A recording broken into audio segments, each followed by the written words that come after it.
Mr. Gorbachev, tear down this wall. Hello and welcome to Time Tunnel, where we find out what was making news in the past. I'm Christiane Klein in New York.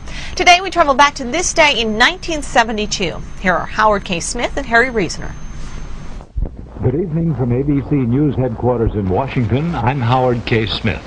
I'm Harry Reasoner in New York. These are tonight's headlines.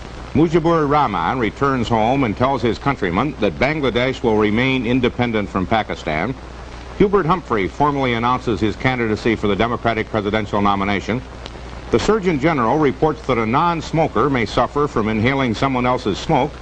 And a federal judge, for the first time, orders a city and its suburban schools consolidated to achieve racial balance.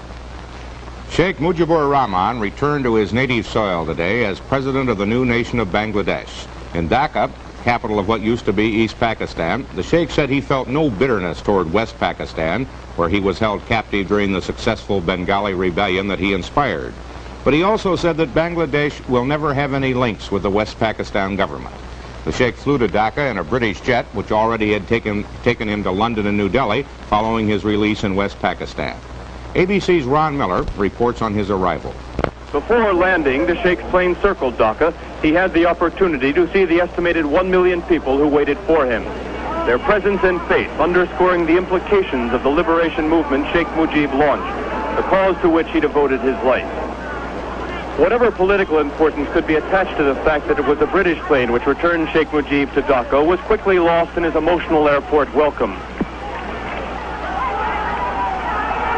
The garlands of flowers, the uncontrollable jubilation of the Bengalis, the flying Bangladesh flag, all certify the changes which occurred during the past 9 months, while Sheikh Mujib was in West Pakistani custody. Extensive security precautions were abandoned in the crush to embrace, touch, to just be near the man who symbolizes the Bengalis' successful fight for independence. Finally, the masses had an opportunity to see the one man they hope, they expect, will change their lives now that the war is over. Sheikh Mujib would make a public appearance at the Dhaka racecourse, where, before his arrest, he had promised his people liberation and victory. The loyalty and allegiance these people feel for the Sheikh cannot be questioned. Most observers agree that if Sheikh Mujib has a problem with his followers, it is that they now expect too much of him. Promises of a bright future must now be tempered by the reality of Bangladesh.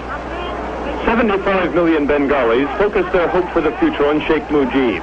To his followers, he is more than a political leader. He is the savior of this land. But after the celebrations, the immense problems facing Bangladesh must be met. And at times, the solutions will be extremely difficult, perhaps unattainable, even for Sheikh Mujibur Rahman.